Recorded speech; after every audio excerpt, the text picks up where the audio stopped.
Visakha వాజీ news కి స్వాగతం. నా పేరు మీనా కుంతాల. ముందుగా వాజీ హెడ్లైన్స్ చూద్దాం.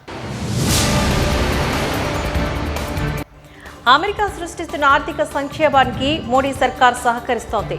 ట్రంప్ యుద్ధం దేశంపై ప్రభావం అనే అంశంపై జరిగిన సదస్సులో పలువురు ప్రముఖుల అభిప్రాయం వెల్లడి.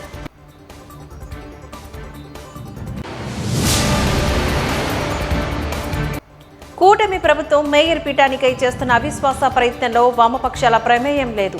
అవిశ్వాస తీర్మానంలో పాల్గొబోమని స్పష్టం చేసిన వామపక్ష నాయకులు.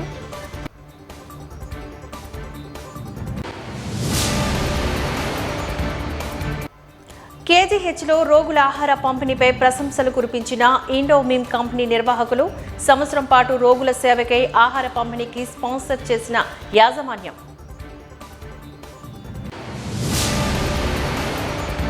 ఇక డీటెయిల్స్ చూద్దాం. అమెరికా భారతదేశంపై ఎగుమతి దిగుమతి సుంకాలను పెంచుతూ ఆర్థిక భారాన్ని మోపుతుంది అంటూ వామపక్ష నాయకులు గంగారావు ఆరోపించారు. అల్లూరి విజ్ఞాన కేంద్రంలో ట్రంప్ యుద్ధం భారతదేశంపై ప్రభావం అనే అంశంపైన మేధావుల సదస్సును నిర్వహించారు. ఈ కార్యక్రమంలో పలువురు మేధావులు పాల్గొని ఆర్థికంగా భారతదేశ అమెరికా ఏ విధంగా వెనక్కి నిలబడుతుందో వెల్లడించారు. అదేవిధంగా మోడీ సర్కార్ తిరుగు సుంకాలతో అమెరికాకు భరణి పెంచడం మాని దేశ ద్రోహానికి పాల్పడుతుందంటూ విమర్శించారు. ప్రస్తుతం ఉన్నటువంటి ఈ అంతర్జాతీయ వ్యాపారం beyond the boundaries of the country జరుగుతుంది. దేశం లోపల జరిగే దానికి కరెన్సీ మనం దేశంలో ఉపయోగించే కరెన్సీనే వాడతాం. అంతర్జాతీయంగా జరిగేటువంటి వ్యాపారానికి ఏదైతే అందరూ ఆమోదిస్తారో ఆ కరెన్సీని మారక ద్రవ్యంగా వాడతాం, ఎక్స్చేంజ్ వాల్యూ కింద తీసుకుంటాం. కాబట్టి ఇక్కడ మనం ప్రస్తుతం అందరం ఆమోదించి ఇంటర్నేషనల్ ట్రేడ్లో ఉపయోగిస్తున్నటువంటి కరెన్సీ ఏది అంటే డాలర్.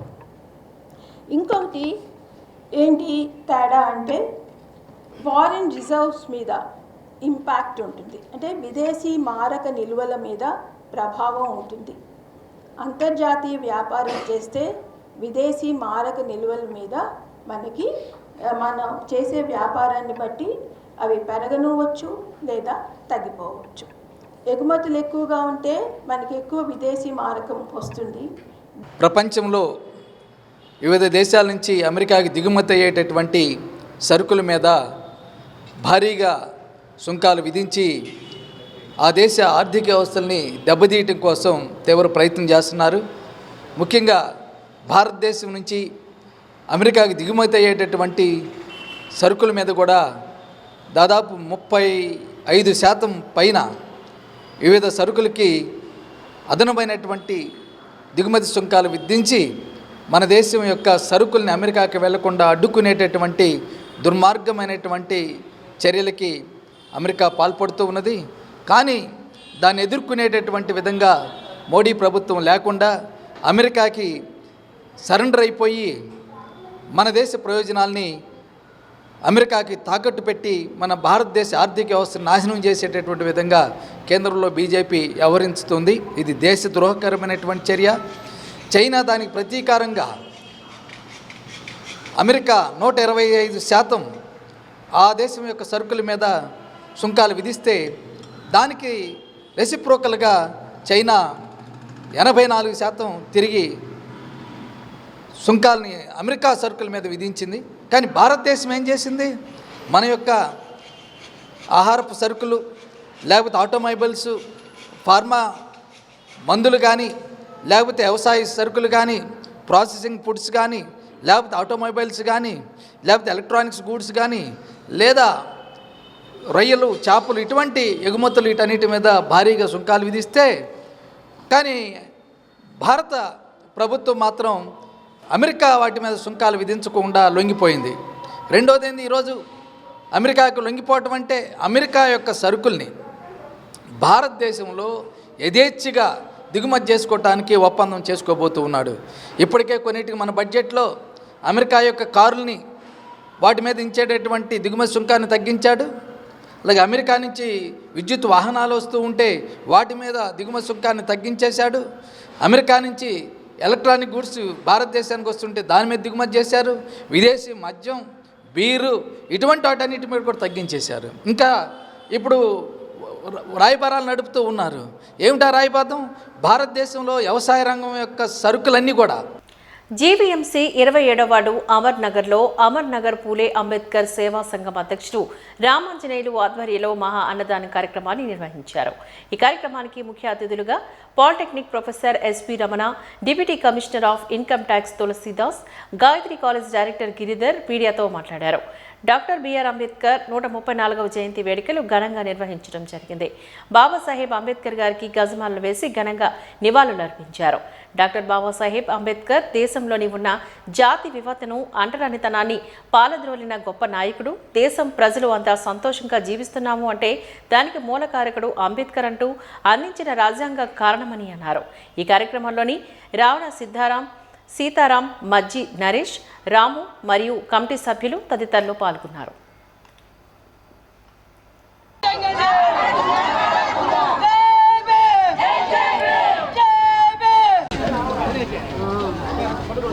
జై భీమ్, జై భీమ్, జై భీమ్, జై భీమ్, జై భీమ్.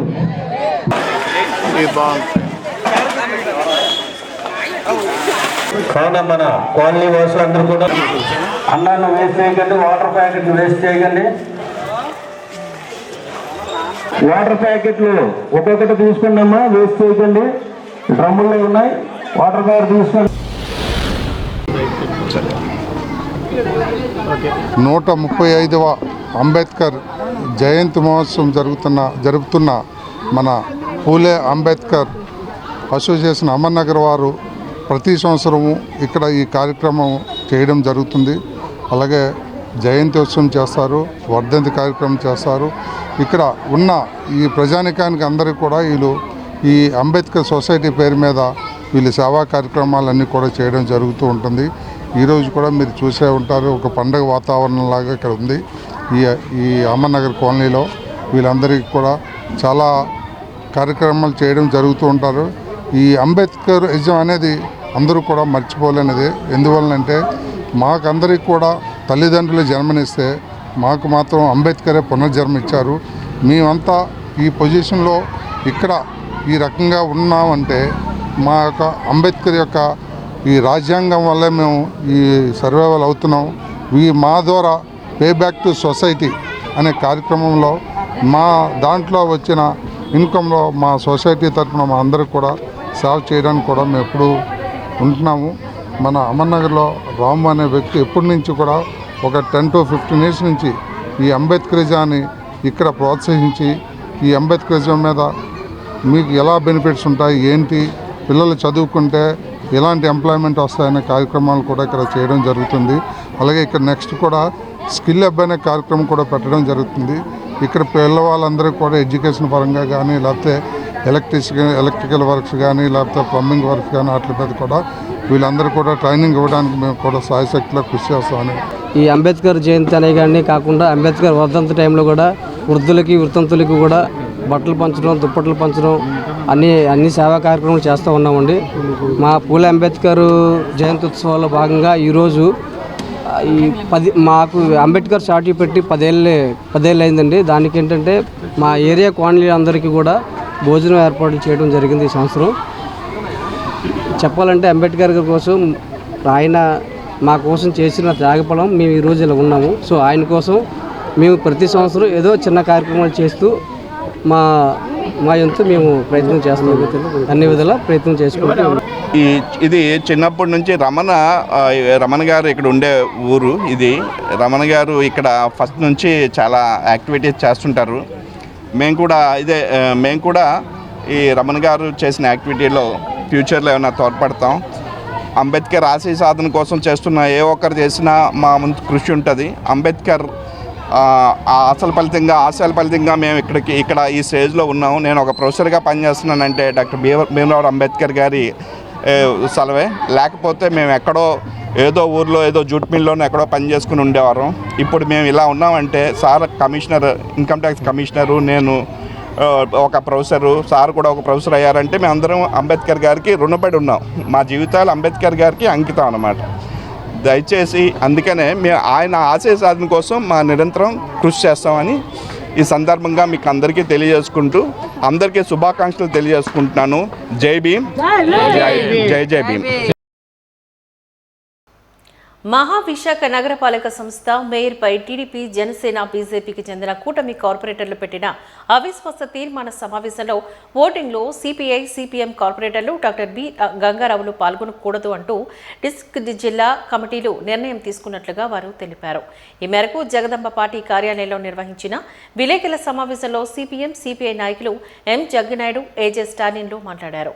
మేయర్, ఉప మేయర్ ఎన్నికల్లోని కూటమి అభ్యర్థులు ప్రతిపాదించే అభ్యర్థులు కానీ వైసీపీని కానీ సిపిఐ, సిపిఎం పార్టీలు బలపరచకూడదని నిర్ణయం తీసుకున్నట్లుగా తెలిపారు. టీడీపీ, జనసేన పార్టీలు బీజేపీతో కలిసి కూటమిగా కొనసాగడం రాష్ట్రానికి, ముఖ్యంగా విశాఖ జిల్లాకు తీవ్ర నష్టాన్ని కలిగిస్తాయని తెలిపారు. ఈ కార్యక్రమంలో వామపక్ష నాయకులు పైడ్రాస్ కూడా పాల్గొన్నారు. మీకు లేట్ అవుతుందని చెప్పని మేము 19వ తేదీన విశాఖ మేయర్పై టీడీపీ, జనసేన, బీజేపీ కూటమి పెట్టినటువంటి అవిశ్వాస తీర్మానానికి సమావేశంలోనూ ఓటింగ్లో కూడా పాల్గొనకూడదని సిపిఐ, సిపిఎం పార్టీలు, జిల్లా పార్టీలు నిర్ణయించాయి. కారణం ఏంటంటే ఎన్నికల ముందు వీళ్ళు కూటమి 2 మాటలు చెప్పారు. ఎట్టి పరిస్థితుల్లో కేంద్రం మెడలు వంచైనా విశాఖ ఉక్కు కర్మాగారాన్ని ప్రభుత్వ రంగంలోనే కొనసాగేటట్టు ఉంచుతాం, చూస్తాం, సొంత గనుల కోసం మేము ప్రయత్నం చేస్తాం, కృషి చేస్తాం అని చెప్పారు. జనసేన పార్టీ అధినేత పవన్ కళ్యాణ్ గారు అయితే గత ప్రభుత్వం హయాంలో 15 రోజులు టైం ఇస్తున్నాను, జగన్మోహన్ రెడ్డి గారు ఆలోచన చేసుకోవాలా, నేనే స్వయంగా రంగంలోకి దిగి తాడోపేడో తేల్చుకుంటానని చెప్పిన పెద్ద మనిషి ఈరోజు ఏమయ్యారనేది మేము ప్రశ్నిస్తున్నాం. అదొకటే కాదు, అనేక అంశాల్లో మాకు ఇబ్బందులు ఉన్నాయి. నేను అదేవిధంగా గంగారాం గారు కూడా 19వ తేదీ ఉదయం 11 గంటలకి కలెక్టర్ గారు టైం ఇచ్చిన విషయం మీ అందరికీ కూడా తెలుసు కనుక ఆ సమావేశానికి మేము హాజరు కావట్లేదనేటువంటి విషయాన్ని మీకు తెలియజేస్తున్నాం.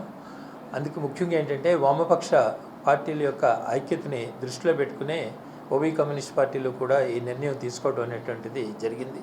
రెండోది, చంద్రబాబు నాయుడు గారు తెలుగుదేశం పార్టీ బీజేపీతో కలిసి పనిచేయడం అనేటువంటి జరుగుతుంది కనుక మొదటి నుంచి కూడా బీజేపీతో తెలుగుదేశం ఎప్పుడైతే వెళుతుందో అప్పుడు ఓబీ కమ్యూనిస్ట్ పార్టీలు కూడా తెలుగుదేశాన్ని నిర్ణయాలను వ్యతిరేకించడం జరుగుతుంది. దాంట్లో భాగంగా కూడా ఈరోజు చేస్తున్నాం. ఎందుకంటే ఈ నెల 19వ తేదీన జీవీఎంసీ మేయర్పై అవిశ్వాస తీర్మానాన్ని టీడీపీ, జనసేన, బీజేపీ కూటమి ప్రతిపాదించింది.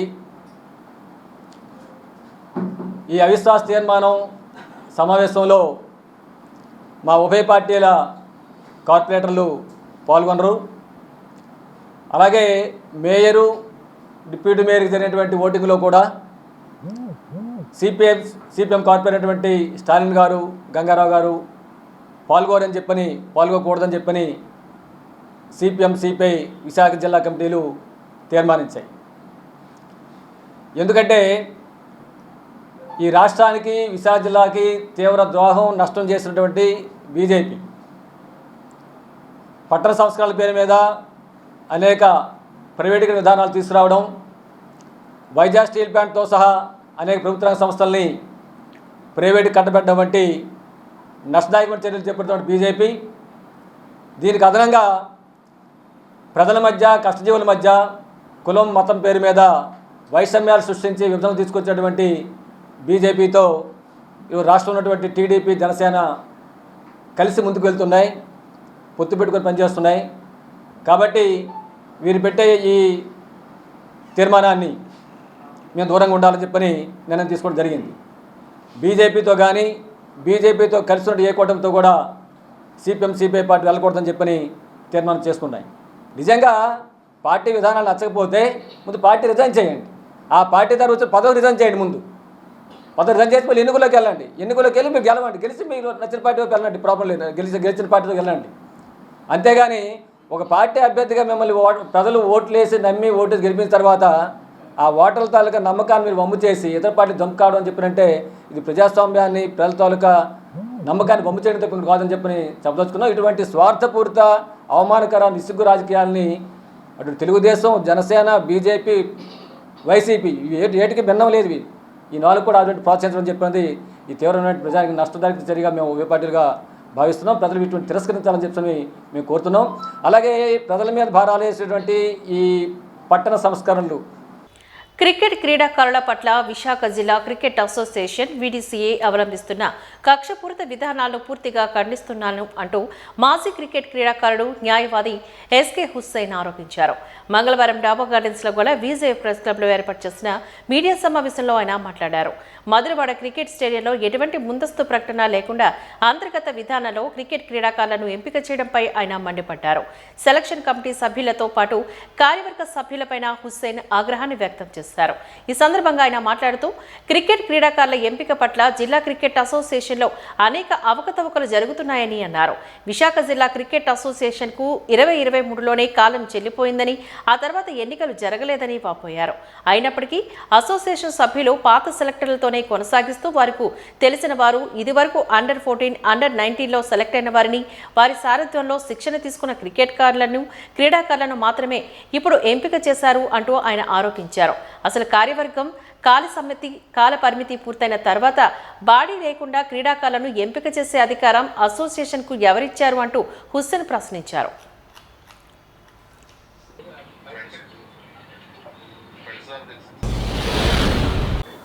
రీసెంట్గా మొన్న జిల్లా క్రికెట్ సంఘం విశాఖపట్నం వారు అండర్-23 ట్రయల్స్ పిలిచారు.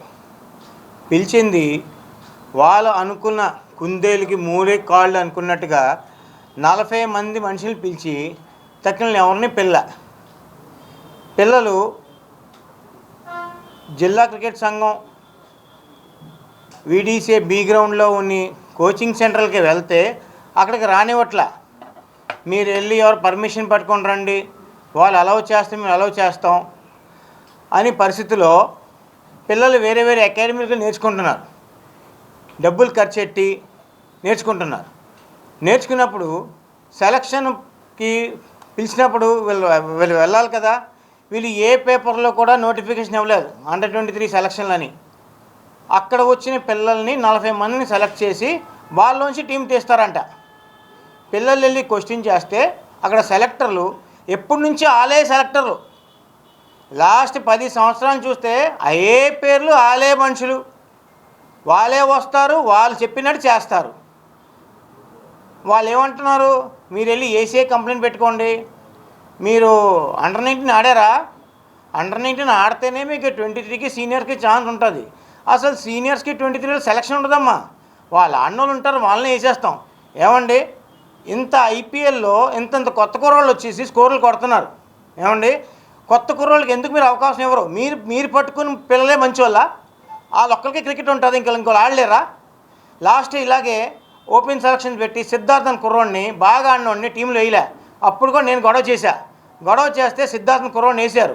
ఆ కుర్రోడు ఈరోజు ఆనిముత్యం బాగా ఆడుతున్నాడు. ఇయర్ కూడా వేశారు.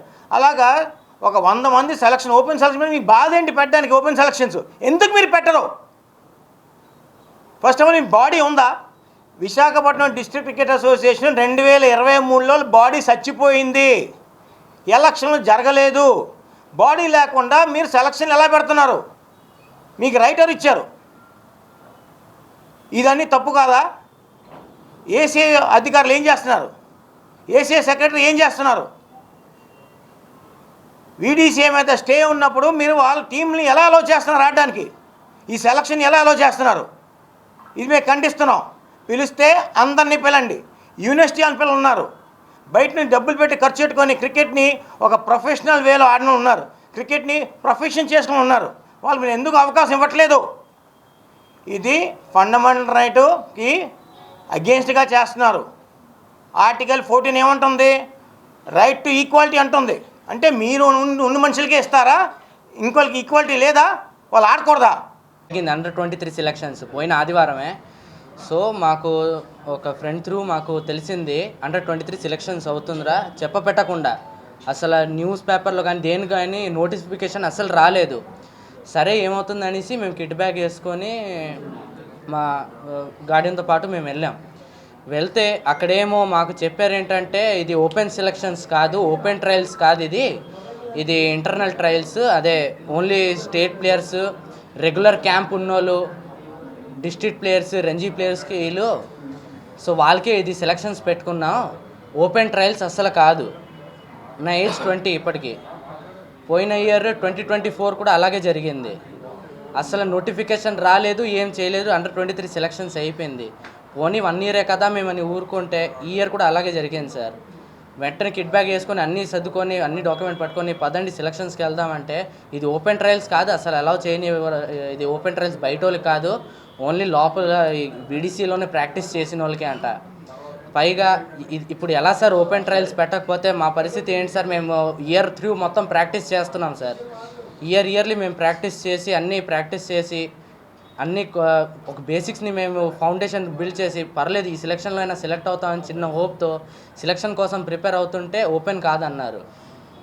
పైగా ఇప్పుడు ఏం చేయాలి, నెక్స్ట్ స్టెప్ ఏంటంటే మా గార్డియన్స్ అడిగితే మాకు తెలియదు సార్, మీరు వెళ్ళి బీడీసీ ఆఫీస్లో మాట్లాడండి, బీడీసీ వాళ్ళతో మాట్లాడండి, వాళ్ళు ఏమంటారో చూడండి అనేసి. అదేంటి కూడా మాకు అర్థం కాలేదు. బీడీసీ వాళ్ళతో మాట్లాడారు అనేసి పంపించారు మాకు. బయట వాళ్ళు ఉన్నారు, అందరు వెళ్ళాం, అందరు ప్రాక్టీస్ చేసిన వాళ్ళే, అందరు కలిసి వెళ్ళాం. పైగా రిటర్న్ వచ్చేటప్పుడు చాలామంది చెప్పారు బ్రో, అసలు చాలామంది వచ్చిన వాళ్ళు కూడా పంపించారు కూడా, అసలు సెలక్షన్ లోపల కూడా రానివ్వలేదు, ట్రయల్ ఎంట్రీ కూడా ఇవ్వలేదు. పూర్తిగా ఎంట్రీ అనేది ఒక కనీసం పేరైనా రిజిస్టర్ చేయాలి, ఆ పేరు కూడా రిజిస్టర్ చేయలేదు సార్. మొత్తం అందరినీ బయటికి పంపించారు, ఓన్లీ వాళ్ళకి అని చెప్పేసి. ఓపెన్ ట్రయల్స్ పెట్టండి సార్, మళ్ళీ ఓపెన్ ట్రయల్స్ మాకు కావాలి. ఎందుకంటే ఇయర్ త్రూ మేము మొత్తం ప్రాక్టీస్ చేసి ఓకే ఆ సెలక్షన్లో మేము ఒకవేళ మాకు ఆ కేపబిలిటీ ఉంది అనుకొని మేము సెలెక్ట్ అయితే మాకు హ్యాపీ. లేదు సెలెక్ట్ చేయకపోయినా సరే మాలో ఏదో ఫాల్ట్ ఉంది, ఏదో రాంగ్ ప్రాక్టీస్ చేసి ఉంటాం, మళ్ళీ నెక్స్ట్ ఇయర్ అయినా సరే మేము ప్రాక్టీస్ చేసి మాకు మేము బిల్డ్ చేసుకుంటాం. కానీ సార్ ఓపెన్ ట్రయల్స్ ఏం పెట్టకుండా మీలో మీరు సెలక్షన్ పెట్టేసుకుంటే మరి మా పరిస్థితి ఏమవ్వాలి సార్? మేము క్రికెట్నే మా ప్యాషన్ అనుకొని, మా మొత్తం ప్రొఫెషనలే మా క్రికెట్ అనుకొని మేము కష్టపడుతున్నాం సార్. మాకు వేరే దారి అని తెలీదు. ఏప్రిల్ 19న జరిగే రాష్ట్ర సదస్సును విజయవంతం చేయాలి అంటూ సిఐటియు జిల్లా ప్రధాన కార్యదర్శి ఆర్కేఎస్సి కుమార్ పిలుపునిచ్చారు. ఈ మేరకు జగదంబ పార్టీ కార్యాలయంలో ఏర్పాటు చేసిన విలేకరుల సమావేశంలో ఆయా సంబంధిత పోస్టర్ను వారు ఆవిష్కరించారు. ఈ సందర్భంగా వారు మాట్లాడుతూ కేంద్రంలో ఉన్న బీజేపీ ప్రభుత్వం ప్రజల సంపదలైన రైల్వేలను, పెట్టుబడిదారులను, కార్పొరేట్ సభ్యుల ప్రయోజనాల కోసం ప్రైవేటీకరణ విధానాలను అతి దూకుడుగా అమలుపరుస్తోందని అన్నారు. Railway track maintenance, engineering, operating, mechanical విభాగాలను ప్రైవేటీకరణ చేస్తోందని అన్నారు. 7 సంవత్సరాల క్రితమే ప్రమాదాల నివారణకు railway transport committee, Gogh, railway safety parliamentary standing committee తదితర కమిటీలు అనేక సూచనలతో రిపోర్టులను ప్రభుత్వానికి సమర్పించాయి అంటూ గుర్తు చేశారు. అయితే ప్రభుత్వం ఈ రిపోర్టులను ప్రవేశపెట్టిందని చెప్పారు. ఈ నేపథ్యంలో డాబా గార్డెన్స్ అల్లూరి విజ్ఞాన కేంద్రంలో జరిగే రాష్ట్ర ప్రభుత్వం విజయవంతం చేయాలి అంటూ కోరారు. చాలా సీరియస్గా ప్రయత్నం చేస్తుంది. ఇప్పటికే దేశంలో 400 రైల్వే స్టేషన్స్ని కార్పొరేట్ ప్రైవేట్ కంపెనీలకు కట్టబెట్టారు. ఈ రైల్వే ప్రైవేటీకరణ వల్ల ప్రమాదాల సంఖ్య అనేది గణనీయంగా పెరుగుతూ ఉంది. గతంలో ఎప్పుడూ లేనంతగా ఈ కాలంలో ప్రమాదాలు పెరుగుతున్నాయి. వందలాది మంది ప్రయాణికులు కానివ్వండి, సిబ్బంది కానివ్వండి చనిపోతూ ఉన్నారు. కాబట్టి ఈ రైల్వేల మీద, రైల్వే ప్రైవేటీకరణ జరిగితే వచ్చే నష్టాలు, ఈ ప్రమాదాల కోసం తీసుకోవాల్సినటువంటి జాగ్రత్తల మీద రాష్ట్ర సదస్సు అనేది రేపు ఏప్రిల్ 19వ తారీఖు నాడు అల్లూరి విజ్ఞాన కేంద్రంలో జరుగుతుంది. ఈ సదస్సుకి ముఖ్య వక్తగా సిఐటియు అఖిల భారత అధ్యక్షురాలు డాక్టర్ కె హేమలత గారు హాజరవుతున్నారు. ఈవిడితో పాటు సిఐటియు రాష్ట్ర ప్రధాన కార్యదర్శి నరసింహరావు గారు, సిఐటియు నుంచి రైల్వే యూనియన్ బాధ్యులుగా ఉన్నటువంటి వి ఉమామహేశ్వరరావు గారు, అలాగే రైల్వే ఫెడరేషన్ అఖిల భారత నాయకులు వీళ్ళందరూ కూడా హాజరవుతున్నారు. వివిధ జిల్లాల్లో ఉన్నటువంటి, మన రాష్ట్రంలో వివిధ జిల్లాల్లో ఉన్నటువంటి రైల్వే ఉద్యోగస్తులు, పర్మనెంట్ ఉద్యోగస్తులు, కాంట్రాక్ట్ ఉద్యోగస్తులు కూడా ఈ సెమినార్కి హాజరవుతున్నారు. రైల్వేలో కొన్ని లక్షల పోస్టులు ఖాళీగా ఉన్నాయి. దాదాపు ప్రతి దగ్గర రిటైర్ అయిపోతున్నారు, రిక్రూట్మెంట్ ఉండట్లేదు. సిగ్నల్ వ్యవస్థ కానీ, ట్రాక్ మెయింటెనెన్స్లో కానీ అన్నిట్లోనూ కూడా కాంట్రాక్ట్ వర్కర్స్తోనే పనులు నడిపిస్తూ ఉన్నారు. ఖాళీగా ఉన్న పోస్టులు ఏమీ భర్తీ చేయటం లేదు. కాబట్టి భర్తీ చేయకపోవడం వల్ల, పర్మనెంట్ స్టాఫ్ లేకపోవడం వల్లే ఈ ప్రమాదాలు జరుగుతున్నాయి. కాబట్టి దీని మీద ఒక సమగ్రంగా చర్చించి దీనికి ప్రత్యామ్నాయం ఏం చేయాలి, ఏం చేస్తే ఈ భద్రతా ప్రమాణాలు కాపాడొచ్చు, అలాగే ప్రైవేటీకరణ జరిగే నష్టాలు ఏంటి, ఈ ప్రైవేటీకరణకు వ్యతిరేకంగా కార్మిక వర్గాన్ని సన్నద్ధం చేయడం కోసం అని చెప్పి ఈ సదస్సులో కార్యాచరణ రూపొందించబోతున్నారు. దీనికి రాష్ట్రంలో ఉన్నటువంటి అన్ని జిల్లాల నుంచి రైల్వే యూనియన్ బాధ్యులు, అలాగే రైల్వే కాంట్రాక్టు పర్మనెంట్ కార్మికులు కూడా హాజరవుతారు. భవిష్యత్తులో రైల్వే రంగాన్ని ప్రైవేటీకరణ కాకుండా, ఎందుకంటే నరేంద్ర మోడీ గారు రైల్వేని ఈ రోజున కరోనా తర్వాత మనం చూసుకుంటే వందే భారత్ లాంటి ట్రైన్లు విపరీతంగా కొత్త ట్రైన్లు ప్రవేశపెడుతున్నారు. జనరల్ ప్రయాణికులు ప్రయాణించినటువంటి ట్రైన్లు రోజు రోజుకి తగ్గిపోతూ ఉన్నాయి. అలాగే కోచుల్లో కూడా రైల్వే కోచుల్లో చూసుకుంటే ఏసీ క్లాస్ కోచ్లు పెంచుతూ ఉన్నాడు, స్లీపర్ కోచ్లు తగ్గించేస్తూ ఉన్నాడు. ఇంకా జనరల్ కోచ్లు అయితే అసలు లేని పరిస్థితి అన్నమాట. ఈరోజు మనం జనరల్ కోచ్లో ప్రయాణం చేయడానికే సాహసించలేకపోతున్నాం. ఏసీలు కూడా జనరల్ కోచ్లా తయారవుతూ ఉన్నాయి. కాబట్టి రైల్వేలో పూర్తిగా ప్రైవేటు పరం చేసేందుకు కొన్ని హంగులు చేయడం, కొత్త కొత్త సోకులు చేయడం, అందంగా స్టేషన్స్ తీర్చిదిద్దడం, ప్లాట్ఫారమ్స్ అన్నీ కార్పొరేట్లకి అన్నీ ఇచ్చేయడం కోసం అనేది గుండగుత్తగా రైల్వేలని కార్పొరేట్ కంపెనీలకు అప్పచెప్పాలని చెప్పేసి కుట్రలో భాగంగానే ఈ వందే భారత్ లాంటి ట్రైన్స్ అన్నీ కూడా ప్రవేశపెడుతూ ఉన్నారు. కాబట్టి భవిష్యత్తులో రైల్వేలో ప్రైవేటీకరణకు వ్యతిరేకంగా ఒక పెద్ద ఉద్యమం చేపట్టడం కోసం ఈ సదస్సు అనేది దోహదపడుతుందని చెప్పేసి భావిస్తున్నాం. కాబట్టి ఈ సదస్సుని జయప్రదం చేయాలని రైల్వే ఉద్యోగస్తులు అందరూ కూడా జయప్రదం చేయాలని చెప్పి మీ ద్వారా విజ్ఞప్తి చేస్తూ ఉన్నాం. Touch stones charities Hare Krishna movement KGH హాస్పిటల్లో సుభోజన కార్యక్రమానికి ఇండో నీమ్ ప్రైవేట్ లిమిటెడ్ యాజమాన్యం సిఎస్ఆర్ నిధుల్లో భాగంగా ఒక వార్షిక సంవత్సరానికి గాను ఆహార నిధులను సమకూరుస్తుందని సుభోజన సమన్వయకర్త షణ్ముఖరావు తెలియజేశారు.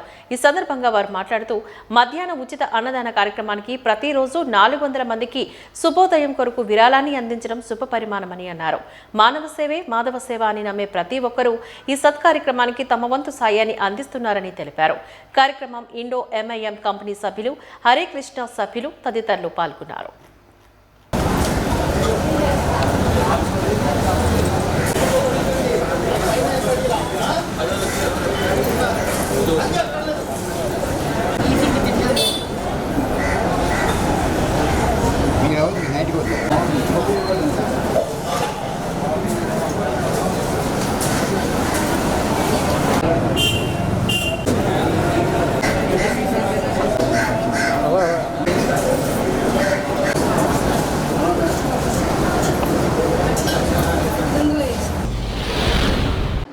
సో ఇవాళ ఇండో ఎంఐఎం అనే కంపెనీ ఏంటంటే బెంగళూరు బేస్డ్ మ్యానుఫ్యాక్చరింగ్ కంపెనీ అనమాట. వాళ్ళు సిఎస్ఆర్ ప్రోగ్రామ్ అని ఉంటుంది, అంటే కార్పొరేట్ సోషల్ రెస్పాన్సిబిలిటీ. ఆ ప్రోగ్రామ్ కింద ఈ continuous through out the year ఈ మీల్ స్పాన్సర్ చేస్తున్నారు అనమాట. ఈ మ్యానుఫ్యాక్చరింగ్ కంపెనీ ఏంటంటే 1997లో బెంగళూరులో ఎస్టాబ్లిష్ చేశారనమాట. ఇప్పుడు ఫర్దర్గా ఎక్స్పాండ్ అయ్యి తిరుపతిలోని, దాని తర్వాత అమెరికాలోని, చెన్నైలోని కంపెనీలు ఉన్నాయన్నమాట. సో నేనేంటంటే ఈ ఇస్కాన్ టెంపుల్తోని ఆల్మోస్ట్ ఒక 15 years బట్టి అసోసియేట్ ఉన్నాను అనమాట.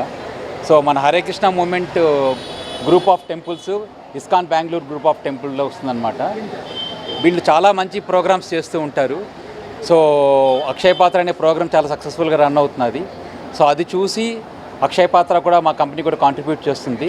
దాని తర్వాత నేను ఇప్పుడు రీసెంట్గా రిటైర్ అయ్యి వైజాగ్ వచ్చాను ఒక 1.5 years వెనకాల. వస్తే ఇక్కడ ఈ ప్రోగ్రామ్ చూసి నేను చాలా ఇంప్రెస్ అయ్యాను. సో ఇనిషియల్గా పర్సనల్ లెవెల్లో ఒక 1 day స్పాన్సర్ చేసిన తర్వాత సో కంపెనీ విధంగా మనకి స్పాన్సర్షిప్ దొరుకుతుందని ట్రై చేసాం. వాళ్ళ సైడ్ నుంచి మా సైడ్ నుంచి ట్రై చేసాం. సో ట్రై చేసిన తర్వాత లాస్ట్ ఇయర్ కూడా స్పాన్సర్షిప్ దొరికింది. సో ఈ ప్రోగ్రామ్ చాలా బాగా నడుస్తున్నది. యాక్చువల్గా చాలా హైజీనిక్గా, యాక్చువల్గా చాలా ఇంపార్టెంట్ ఏంటంటే మనకి స్పిరిచువల్గా ప్రోగ్రెస్ అవ్వాలంటే ఫస్ట్ మనకి హంగ్రీ స్టమక్ ఉంటుంది. హంగ్రీ స్టమక్తో ఎవరూనూ స్పిరిచువాలిటీ వైపు ఆలోచించరు. సో ఫస్ట్ మనం ఈ స్టమక్ నిండడం వల్ల యాక్చువల్గా మనకు అందరికీ మెయిన్గా ఏంటంటే ఆ స్పిరిచువాలిటీ వైపు అల్టిమేట్గా వెళ్ళాలి. ఇప్పుడు మనకేంటంటే ఈ ఆకలి అనేది ఏంటంటే ఒకసారి భోజనం అయిన తర్వాత మళ్ళీ ఆకలి తీరిపోతుంది. కానీ ఈ స్పిరిచువల్ హంగర్ అనేది ఏంటంటే మనం డెవలప్ చేసుకోవాలి. అది ఆ స్పిరిచువాలిటీ అనేది హయ్యర్ టేస్ట్. ఆ హయ్యర్ టేస్ట్ ఎప్పుడైతే అలవాటు అవుతుందో అప్పుడు మీకు కంటిన్యూస్గా మీకు అది ఆకలికి కంటిన్యూస్గా మీకు అది తెలుస్తూ ఉంటుంది.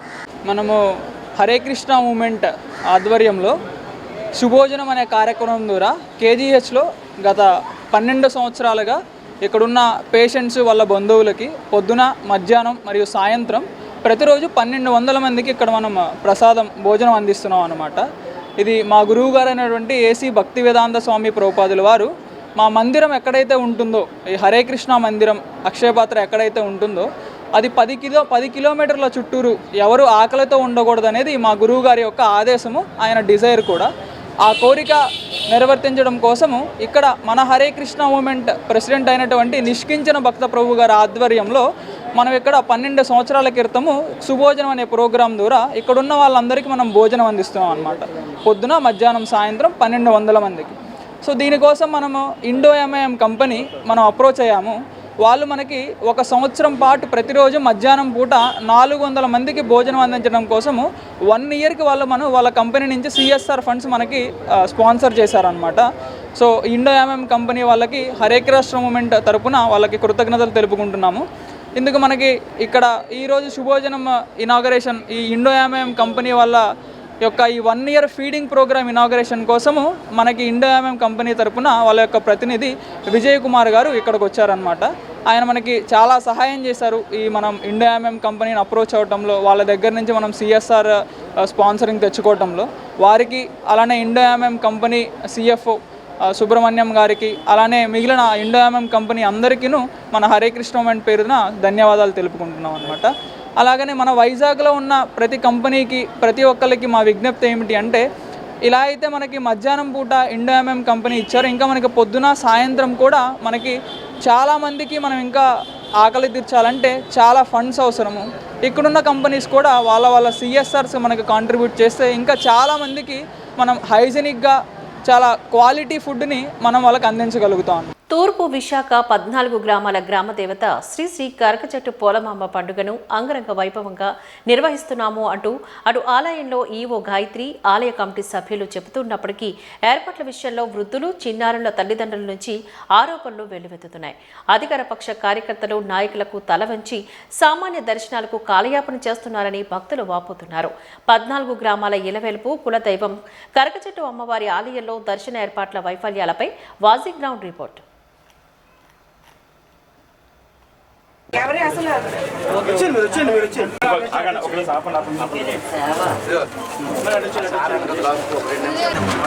అర్థం కాదా? దేవుడికి వచ్చారు, దేవుడి దగ్గరికి వచ్చారు, ఫోన్లు పట్టుకుంటారండి.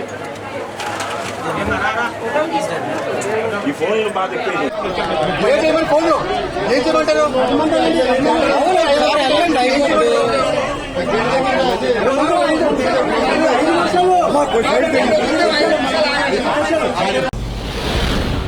విశాఖ పెదవాల్తేరులోని శ్రీ శ్రీ కరకచెట్టు పోలమాంబ అమ్మవారి పండుగ మహోత్సవాలు అయితే అంగరంగ వైభవంగా జరుగుతున్నాయి. అయితే పెదవాల్తేరులోని ఆలయ ప్రాంగణంలో మనమైతే ఇప్పుడు ఉన్నాం. ఇక్కడ ఉన్నటువంటి ఏర్పాట్లు వాటన్నిటిపై కూడా అధికారులు, కమిటీ మెంబర్స్ అందరూ కూడా కంప్లీట్గా మేము అన్ని ఏర్పాట్లు చేసాము, ఎక్కడికక్కడ పగడ్బందీ ఏర్పాట్లను చేస్తామని చెప్తూ ఉన్నప్పటికీ కూడా ఇక్కడ మనం ప్రస్తుతం వెనకాతలు చూసుకున్నట్లయితే బారులు తీరినటువంటి భక్తులు చూస్తాం. దాదాపుగా వాళ్ళందరూ 8:30, 9 ఆ సరిసర ప్రాంతాల్లో వచ్చి ఇప్పటి వరకు క్యూ లైన్లో వేచి ఉండడం అనేటటువంటి పరిస్థితిని అయితే మనం చూస్తూ ఉన్నాం.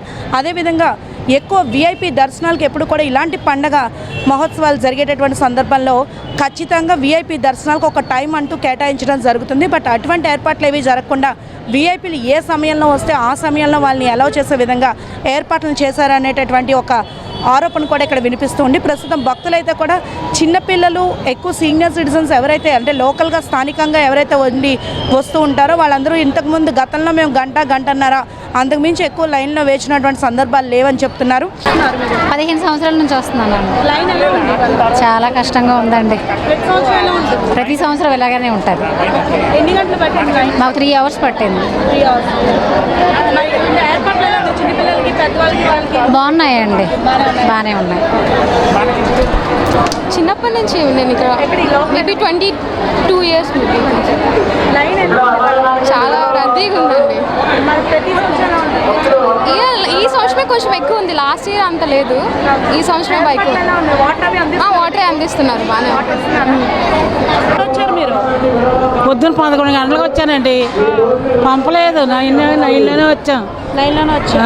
500 టికెట్ తీసుకోండి. లైన్లోనే పడ వచ్చాము, ఇంకేటి. మరి ఇప్పుడు మీరు ఎలా ఉంది పరిస్థితి? నీరసంగా ఉంది, కాలు పీకేస్తున్నాయి, నడుము పీకేస్తున్నాయి. మంచినీళ్ళు అవి ఏమైనా ఇచ్చారా మీకు? మంచిని మజ్జిగ ఇచ్చారు. మీ వయసు ఎంత ఉంటుంది? 50 దాటాయండి. 50 దాటి. మీకంటూ ప్రత్యేకంగా ఏమి ఏర్పాటు చేయలేదు? పంపలేదు పోలీసు వాళ్ళు.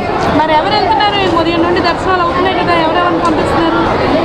ఏవో వాళ్ళకి ఇష్టమైన వాళ్ళని పంపుతారండి, మరి నాకేం తెలుసు. వస్తామమ్మా, మాది ఊరే. ఎంతసేపు అయింది నిలబడి? 9:30కి వచ్చాం. ప్రతి సంవత్సరం ఇలానే ఉంటుందా? లైన్ ఈ సంవత్సరం ఎక్కువ? కొంచెం ఈ సంవత్సరం ఎక్కువైంది. ఏర్పాట్లు ఎలా ఉన్నాయి? బాగున్నాయి. చిన్నపిల్లల తల్లులకి సీనియర్స్కి ఎలా ఉంది? పెద్దవాళ్ళకి వాళ్ళు కొంచెం మరి ఇబ్బంది పెడుతున్నారు. కొంతమంది లైన్ ఇస్తే వెళ్ళిపోతున్నారు. ఇంతసేపు ఎందుకు కలవడం లేదంటే ఇలాగే మరి జనాలు ఎక్కువైపోయి అక్కడ ఫ్రీ దర్శనాలకి ఈ విఐపీలు ఎక్కువైపోయారు కదా, వాళ్ళ దర్శనాలు ఎక్కువైపోవడం వలన ఇంతసేపు నించున్నాం. లేకపోతే మేము ఇంతసేపు ఉండం, గంటలో వెళ్ళిపోయేవారు. అలాంటిది లేట్ అయింది. ఏమో మరి మేము లోపల ఉన్నాం కదా, మాకేం తెలుస్తుంది. ఈరోజు అమ్మవారి అనుప మహోత్సవ సందర్భంగా ఈరోజు అత్యంత వైభవంగా ఉదయం నుంచి కూడా తండోపతండాలుగా ఉత్తరాంధ్ర ప్రజలైనటువంటి ఇలవేల్పు శ్రీ శ్రీ శ్రీ కరకచెట్టు పోలమాంబ అమ్మవారి జాతర మహోత్సవం అనుపు భాగంగా ఈరోజు వేలాది మంది, ఇప్పటికే ఒక 70,000 మంది దర్శన కార్యక్రమం చేయడం జరిగింది. ఇప్పటికే దేవాదాయ ధర్మాదాయ శాఖ వారు మంచినీళ్ళు, మజ్జిగ, ప్రసాదాలు ఏర్పాట్లు చేయడం జరిగింది.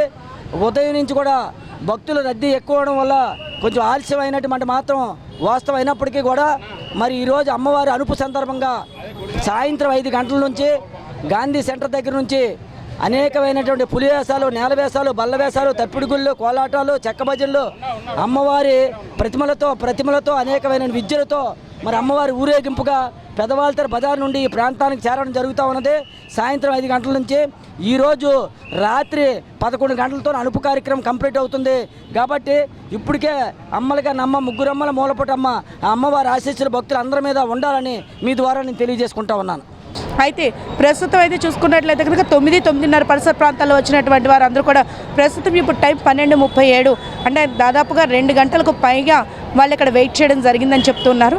మంచినీళ్ళ ఏర్పాట్లు, మజ్జిగ, చలివేంద్రాల ఏర్పాట్లు ఇవన్నిటినీ బాగానే చేసినప్పటికీ కూడా కేవలం దర్శన ఏర్పాట్ల విషయంలో మాత్రం ఈవో వారితో పాటు దేవాదాయ కమిటీ వాళ్ళందరూ కూడా విఫలమయ్యారు అనేటటువంటి వాదనలు అయితే ఎక్కువగా వినిపిస్తున్నాయి. ముఖ్యంగా సీనియర్ సిటిజన్స్ అండ్ చిన్నపిల్లలు ఎవరైతే ఉన్నారో, వాళ్ళ చిన్నపిల్లల తల్లులు ఎవరైతే ఉన్నారో వాళ్ళకి సంబంధించినటువంటి ఏర్పాట్లు చేయడంలో వాళ్ళు విఫలమయ్యారని చెప్పవచ్చు. ఆల్మోస్ట్ ఆల్ మనం ఇక్కడ చూసుకున్నట్లయితే తల్లి పిల్లలకి ఫీడింగ్ రూమ్స్ని అయితే ఏర్పాటు చేస్తారు. వాటిని యూటిలైజ్ చేసుకునేటువంటి అవకాశం లేదు. ఎందుకంటే కామన్గా అందరికీ ఒక్కటే లైన్, చట్టి పిల్లల తల్లులకి, సీనియర్ సిటిజన్స్కి వేరే సెపరేట్ లైన్ అనేది వాళ్ళు ఏర్పాటు చేయగలిగినట్లయితే ఇటువంటి ఆరోపణలు ఎదుర్కొనేటటువంటి అవకాశం ఉండేది కాదు.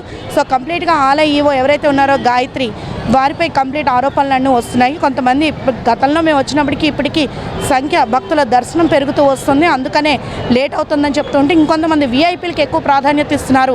ఎంట్రీ గేట్స్ కూడా అసలు ఎంట్రీ గేట్ ఏది, ఎగ్జిట్ గేట్ ఏది తెలియనటువంటి పరిస్థితులు అయితే ఇక్కడ ఏర్పడటం మనం చూస్తూ ఉంటాం. వీడియోలో ఇప్పుడు ప్రజెంట్ వీడియోలో చూసినట్లయితే ఎంట్రీ గేట్, ఎగ్జిట్ గేట్ ఒక్కటే అయిపోయినటువంటి పరిస్థితులు కనబడతాయి. అక్కడ బోర్డు అయితే ఎగ్జిట్ బోర్డు కనబడుతుంది, బట్ ఎంట్రీ కూడా అట్నుండే రావడంతో చిన్న వాగ్వాదాలు కూడా జరిగినటువంటి పరిస్థితులు కనబడుతున్నాయి. అలాగే ఎక్కువ సీనియర్ సిటిజన్స్ వెళ్ళేటటువంటి దారి ప్రత్యేకంగా ఏర్పాటు చేయకపోవడం వల్ల హార్ట్ పేషెంట్లు వాళ్ళు కొన్ని ఇబ్బందులను ఎదుర్కొన్నటువంటి పరిస్థితులు కూడా కనబడుతున్నాయి. కొన్ని చోట్ల అయితే వాలంటరీ సర్వీసులు ఎవరైతే ఉన్నారో వాళ్ళందరూ అప్పటికే లైన్లో మొహం తిరిగి నీరసం అయిపోతున్న వాళ్ళందరినీ కూడా పక్కకు చేసినటువంటి సందర్భాలు కూడా ఉన్నాయి. అయితే ఇక్కడ అధికార పక్షం ఎవరైతే ఉన్నారో వారి తాలూకా ప్రోద్బలంతో దర్శనాలన్నింటినీ కూడా వీఐపీలకి అలాగే నగరంలో ప్రముఖులకు మాత్రం కేటాయించడం జరిగింది. సామాన్య భక్తులకైతే అమ్మవారి దర్శనాన్ని పూర్తిగా శూన్యం చేశారు అనేటటువంటి వాదన ఏకపక్షంగా వినిపించడం జరుగుతుంది. సో ఇలాంటి అంటే పరిస్థితులు గతంలో ఎప్పుడు కూడా చూసినటువంటి దాఖలాలు లేవని స్థానికులు చెప్పడం జరుగుతుంది. కెమెరామ్యాన్ మహేష్తో జ్యోతి, వాజీ న్యూస్, విశాఖపట్నం.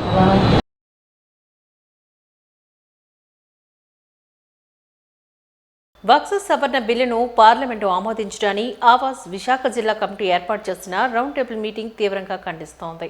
ఈ చట్టం రాజ్యాంగంపైన, మైనార్టీల హక్కులపైన దాడి చేస్తోంది. దేశ లౌకిక కూర్పును దెబ్బతీస్తూ మతపరంగా చీలికలను పెంచుతున్న ఈ చట్టానికి వ్యతిరేకంగా నిరసన చేపట్టాలి అంటూ పిలుపునిచ్చింది.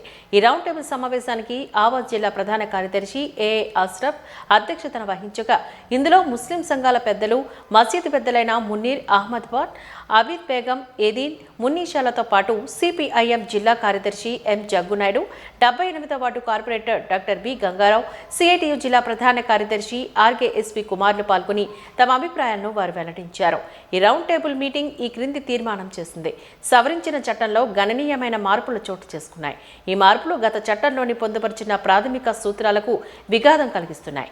ఈ సవరణ ద్వారా బీజేపీ ప్రభుత్వం ప్రజలను చీల్చడానికి ఉద్దేశించిన తన హిందుత్వ ఎజెండాను ముందుకు తెస్తోంది. ముస్లిం విచ్చలవిడిగా భూములను ఆక్రమించుకోవడానికి గత చట్టాన్ని ఉపయోగించుకుంటున్నారని పదే పదే చెప్తోంది.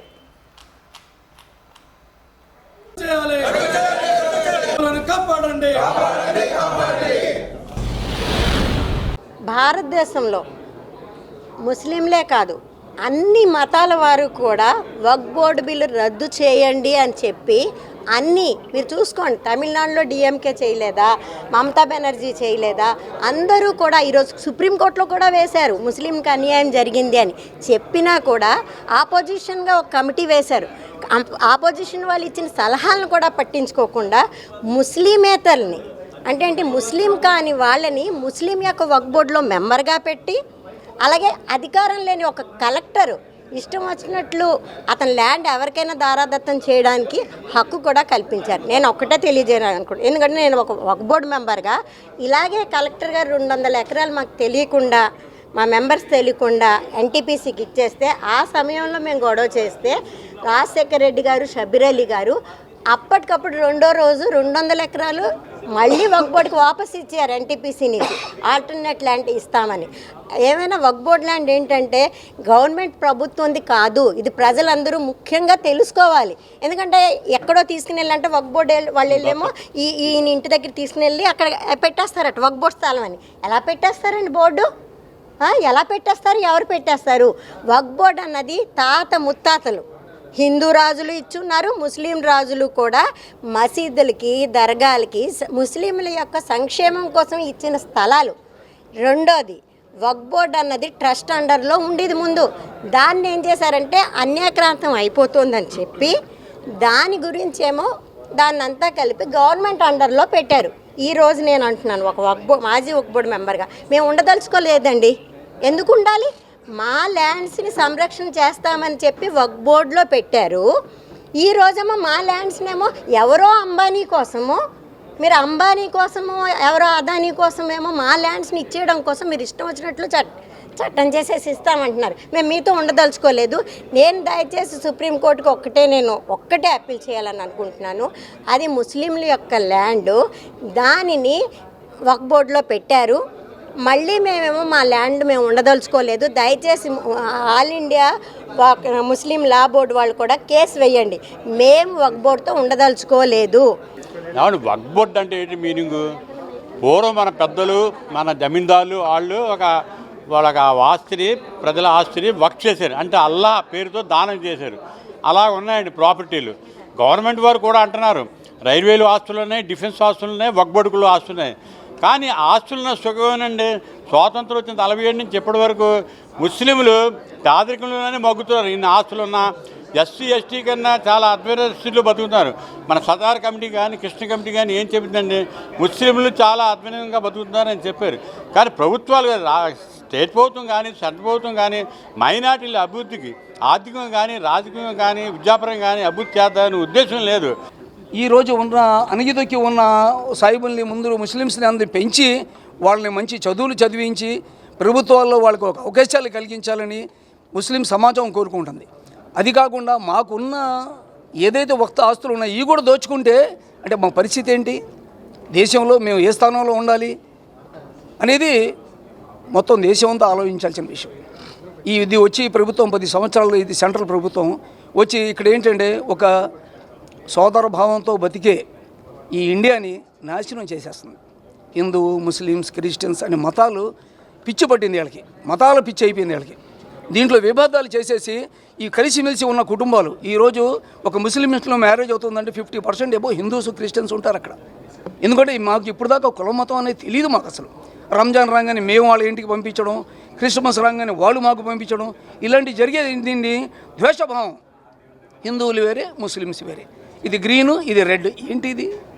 ఇది ముక్కలు చేసేది. ముక్కలు చేస్తే జరిగేది పరిణామం ఏంటి? వచ్చేది రేపు అరాచకీయాలు, ఒకళ్ళ మీద ఒకళ్ళు దౌర్జన్యం చేసి అరాచకాలు కొట్టుకుని సస్తారు మనుషులందరూ.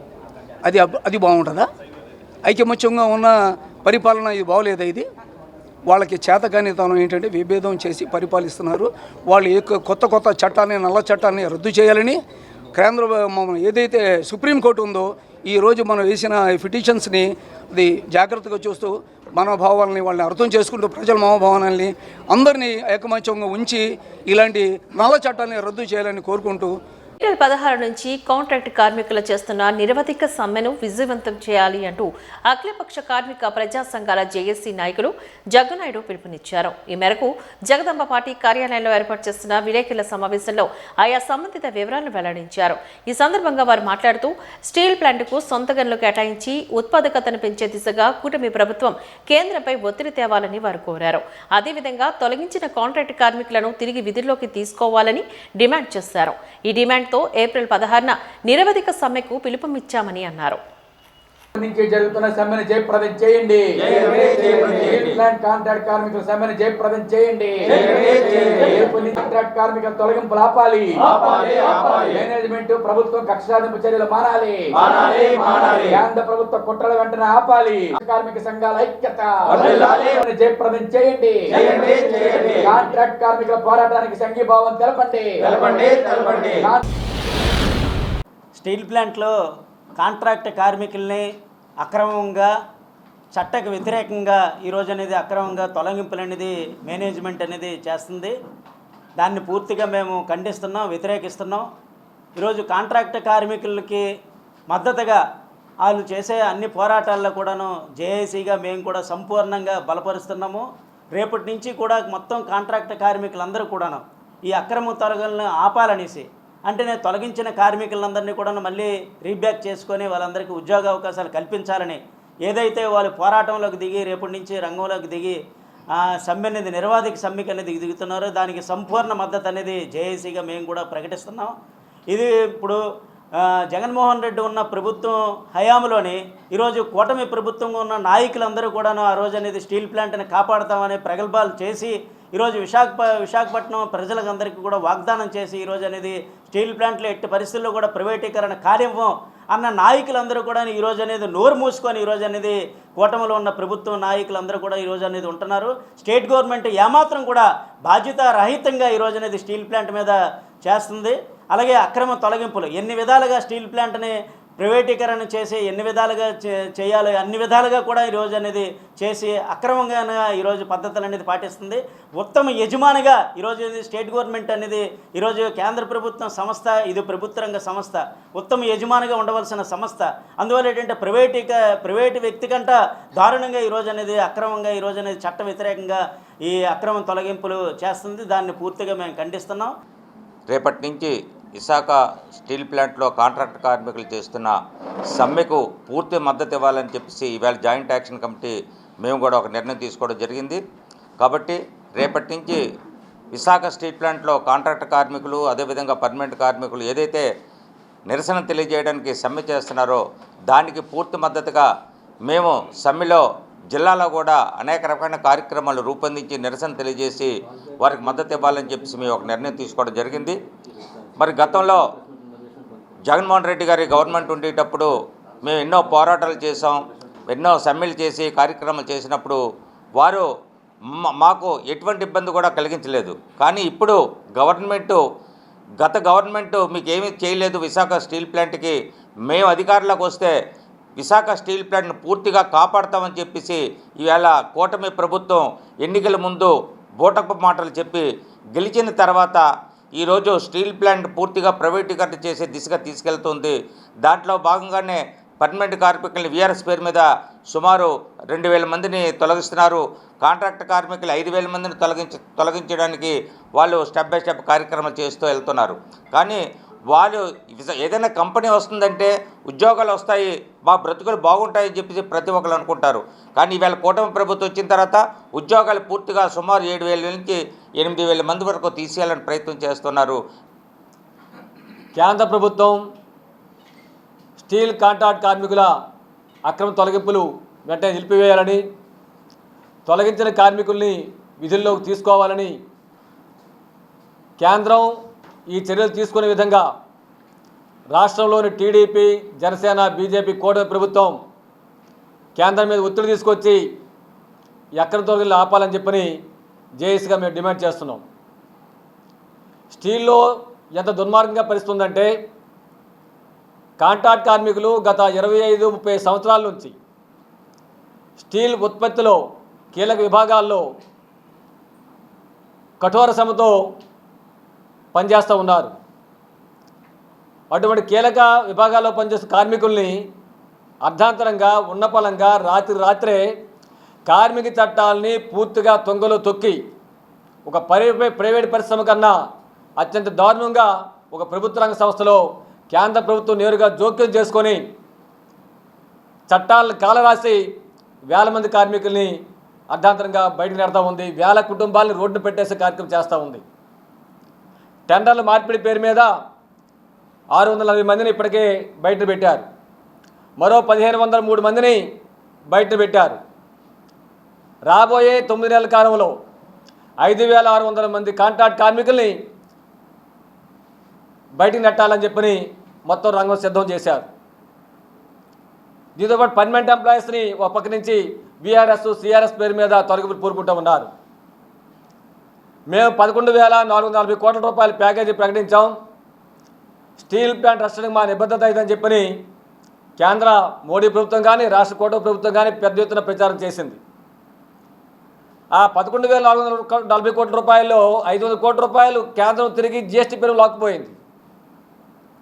పాత బ్యాంక్ అప్పులు, పాత కాంట్రాక్ట్ల అప్పుల్ని తీర్చారు. కానీ స్టీల్ ప్లాంట్ ముడిసరుకు కోసం కానీ, ఉత్పత్తి కోసం కానీ, ఉద్యోగ జీతభత్యాల కోసం కానీ ₹1 కూడా ఖర్చు చేయకూడదని చెప్పి ఆంక్షలు పెట్టారు. వాజీ న్యూస్ ముగించే ముందు ముఖ్యాంశాలు మరొక్కసారి చూద్దాం. అమెరికా సృష్టిస్తున్న ఆర్థిక సంక్షేమానికి మోడీ సర్కార్ సహకరిస్తోంది. ట్రంప్ యుద్ధం దేశంపై ప్రభావం అనే అంశంపై జరిగిన సదస్సులో పలువురు ప్రముఖుల అభిప్రాయం వెల్లడి.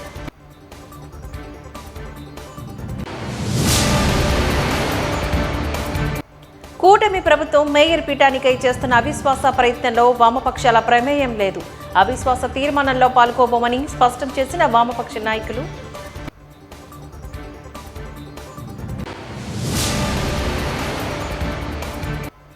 కేజీహెచ్లో రోగుల ఆహార పంపిణీపై ప్రశంసలు కురిపించిన ఇండోమిమ్ కంపెనీ నిర్వాహకులు. సంవత్సరం పాటు రోగుల సేవకై ఆహార పంపిణీకి స్పాన్సర్ చేసిన యాజమాన్యం.